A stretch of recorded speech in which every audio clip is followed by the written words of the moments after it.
Taman Firdaus. Pada suatu titik, sesuatu pasti berasal dari ketiadaan. Sophie Amundsen sedang dalam perjalanan pulang dari sekolah. Dia telah menempuh paruh pertama perjalanannya bersama Joanna. Tidak ada rumah lain di sebelahnya. Jadi rumah tersebut seakan-akan berada di ujung dunia.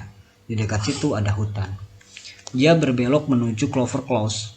Di ujung jalan itu ada tikungan tajam yang dikenal sebagai Captain's Bend. Orang-orang jarang melewati jalan itu kecuali pada akhir pekan. Saat ini awal bulan Mei, di beberapa kebun pohon-pohon buah dikelilingi dengan bertandan-tandan dafodil. Pohon birkin telah diselimuti daun berwarna hijau pucat. Sungguh luar biasa, betapa semuanya bersemi pada musim semi ini.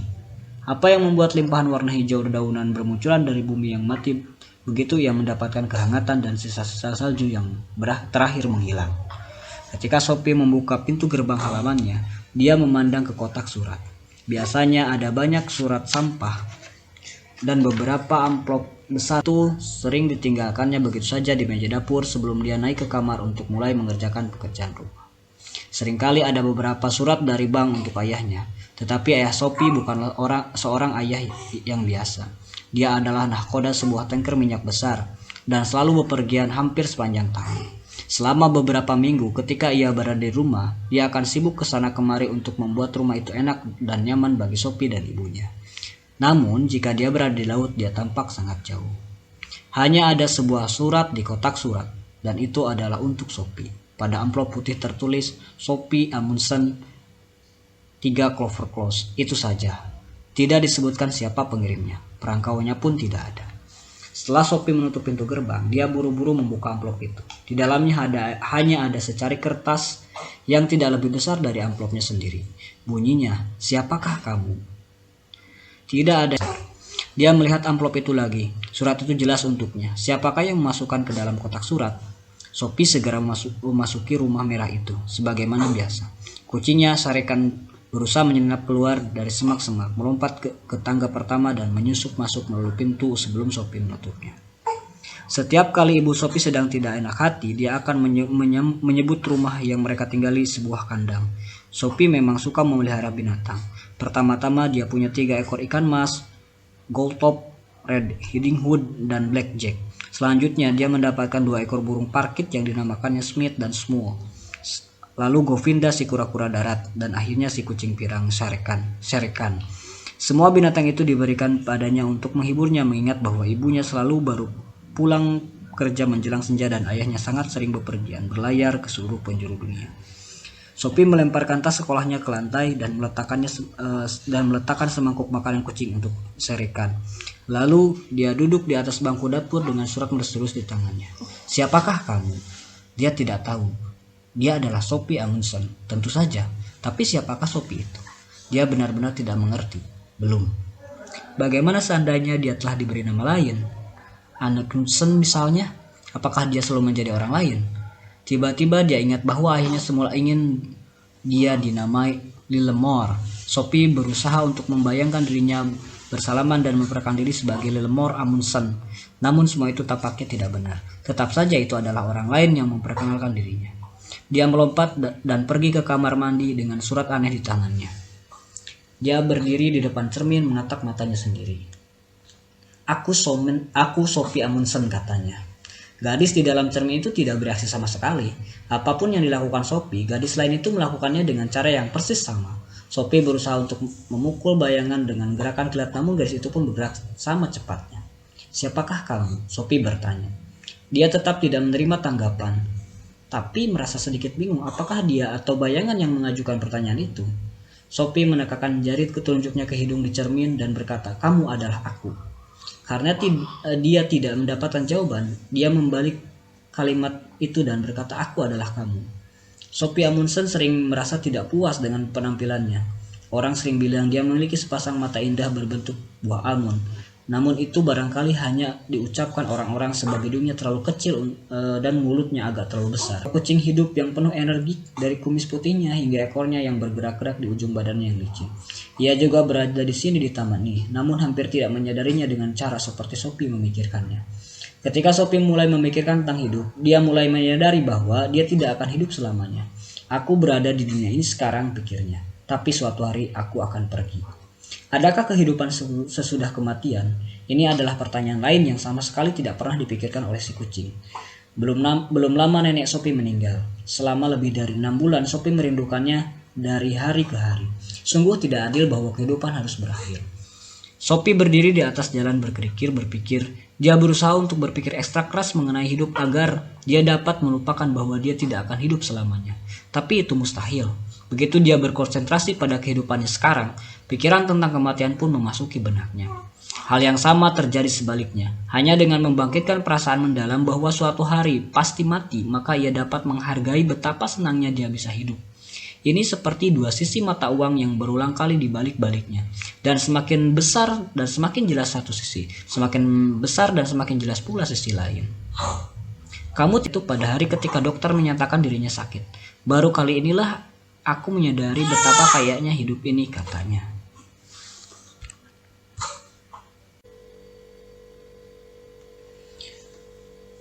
Kamu tidak dapat merasakan hidup tanpa menyadari bahwa kamu nantinya harus mati, pikirnya. Namun sama mustahilnya bagi kita untuk menyadari bahwa kita harus mati tanpa memikirkan betapa menakjubkannya hidup itu. Sophie ingat nenek mengatakan sesuatu semacam itu pada hari ketika dokter menyatakan dirinya sakit. Baru kali inilah aku menyadari betapa kayanya hidup ini, katanya. Sungguh tragis bahwa kebanyakan orang harus jatuh sakit dulu sebelum mereka memahami betapa berharganya hidup itu. Atau kalau tidak, mereka harus menemukan dulu sebuah surat misterius di dalam kotak surat. Barangkali dia harus memeriksa kalau ada lagi surat yang datang. Sophie bergegas ke pintu gerbang dan melihat ke dalam kotak surat hijau. Dia terperanjat ketika mendapati bahwa di situ terdapat sebuah amplop putih lain, persis seperti yang pertama. Tapi kotak surat itu jelas-jelas sudah kosong ketika dia mengambil amplop pertama. Amplop itu bertuliskan namanya pula. Dia menyobeknya hingga terbuka dan meraih selembar catatan yang ukurannya sebesar yang pernah tahu. Namun bagaimanapun juga, Sophie menganggap itu sebuah pertanyaan yang wajar. Untuk pertama kali dalam hidupnya, dia merasa tidak pantas hidup di dunia tanpa setidak-tidaknya mempertanyakan dari mana ia berasal. Surat-surat misterius itu telah membuat kepala Sophie pusing. Dia memutuskan untuk pergi menyendiri di sarangnya. Sarang itu adalah tempat persembunyian Sophie yang paling rahasia. Kesitulah dia pergi jika dia merasa sangat marah, sangat sedih, atau sangat bahagia. Hari ini dia hanya bingung. Rumah merah itu dikelilingi oleh sebuah tanaman luas dengan banyak petak bunga, semak-semak, pohon berbagai jenis buah, halaman berumput dengan sebuah peluncur dan pavilion kecil yang dibangun kakek ketika nenek kehilangan anak pertama mereka beberapa minggu setelah anak tersebut dilahirkan. Nama anak itu Mary. Pada besarnya tertulis kata-kata, "Mary kecil mendatangi kami, menyalami kami dan pergi lagi." Jauh di sebuah sudut taman, di balik semak-semak, buah frambus ada belukar lebat di mana bunga atau buah beri tidak mau tumbuh. Sesungguhnya itu adalah sebuah pagar tanaman yang menjadi batas dengan hutan. Tapi karena tidak ada orang yang memangkasnya selama 20 tahun terakhir ini, maka ia berubah menjadi semak yang kacau dan tak tertembus. Nenek sering berkata bahwa pagar itu menyulitkan kawanan rubah untuk mencuri ayam pada masa perang, ketika ayam-ayam itu dilepas leluasa di dalam taman. Bagi semua orang lain kecuali Sophie, pagar tanaman kuno itu sama tak bergunanya dengan kandang kelinci di ujung lain taman itu. Tak seorang pun dapat menemukannya di sana. Dengan menggenggam kedua amplop di tangan, Sophie berlari merintasi taman, merangkak dengan kedua kaki dan tangannya, dan membuka jalan menembus pagar tanaman itu. Sarang itu tingginya hampir sama dengan tinggi tubuh saat berdiri tegak, tapi hari ini dia duduk di atas rumputan akar yang bertonjolan. Dari sana dia dapat melihat keluar melalui lubang pengintip kecil di sela-sela ranting dan dedaunan. Meski tak satu pun lubang yang lebih besar dari sebuah koin kecil, dia dapat menyapukan pandangannya ke seluruh taman. Ketika masih kecil, dia suka berpikir sungguh menyenangkannya memperhatikan ibu dan ayahnya mencari-carinya di antara pepohonan itu. Sophie selalu menganggap taman itu sudah merupakan dunia tersendiri. Setiap kali dia mendengar tentang Taman Firdaus yang diceritakan dalam Bible, dia seperti diingatkan untuk duduk di sini di dalam sarangnya, mengawasi surga kecilnya sendiri. Dari mana datangnya dunia? Dia tidak mempunyai gagasan sekilas pun. Sophie tahu bahwa dunia itu hanyalah sebuah planet kecil di angkasa. Namun dari mana asal angkasa? Mungkin saja angkasa itu selalu ada. Karena itu dia tidak perlu mencari tahu dari mana ia berasal.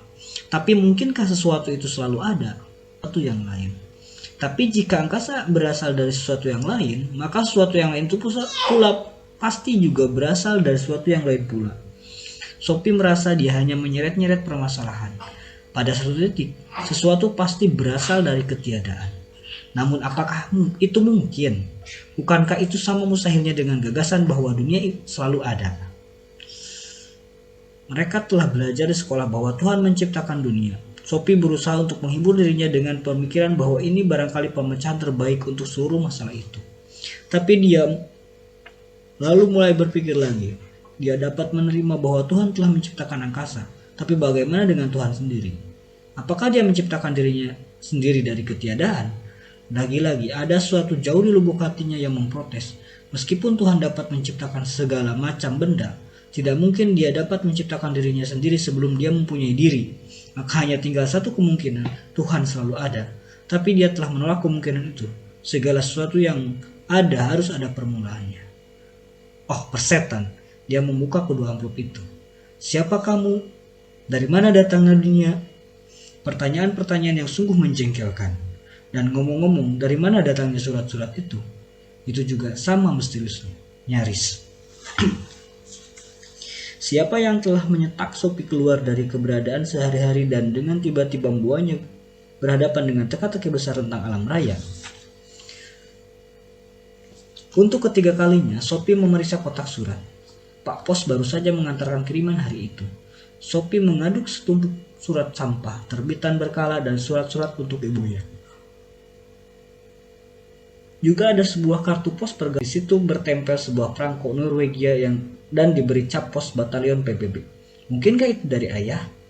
Tapi bukankah dia berada di suatu tempat yang sama sekali lain? Itu juga bukan tulisan tangannya. Sophie merasakan detak jantungnya sedikit bertambah cepat ketika dia melihat kepada siapa kartu pos itu dialamatkan. Hilde Mollernag, D.A. Sophie Amundsen 3 Ploperpos. Sisa alamat itu benar adanya. Kartu itu berbunyi, Hilde sayang, selamat ulang tahun ke-15. Karena aku yakin kamu akan mengerti. Aku ingin memberimu sebuah hadiah yang dapat membantumu berkembang. Maafkan aku telah mengirim kartu ini ke alamat Sophie. Itu adalah cara yang paling mudah. Salam dari ayah. Sophie lari kembali ke rumah dan masuk ke dapur. Pikirannya kacau. Siapakah Hilde ini yang berulang tahun tepat sebulan sebelum ulang tahunnya sendiri? Sophie mengambil buku telepon. Ada banyak orang yang bernama Moll dan hanya sedikit yang bernama Knag. Tapi tak satu pun dalam buku petunjuk itu yang bernama Mollernag. Dia mengamati kartu misterius itu lagi. Tampaknya itu asli juga. Di situ terdapat perangko dan cap pos. Mengapa seorang ayah mengirimkan sebuah kartu ulang tahun ke alamat Sophie? Sedangkan sudah jelas sekali bahwa kartu tersebut ditujukan ke tempat yang lain.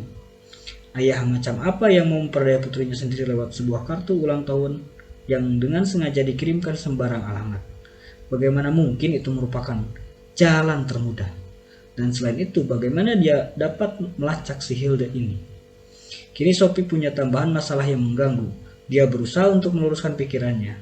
Siang ini dalam waktu hanya 2 jam dia telah dihadapkan dengan 3 masalah. Masalah pertama adalah siapa yang telah meletakkan 2 amplop putih di kotak suratnya. Yang kedua adalah pertanyaan-pertanyaan yang sulit yang tertulis dalam kedua surat tersebut. Masalah ketiga adalah siapa Hilde Mollernag dan mengapa Sophie dikirimi kartu ulang tahunnya. Dia yakin bahwa ketiga masalah itu saling terkait. Pasti begitu. Sebab sejauh ini hidup yang dijalaninya sungguh biasa-biasa saja.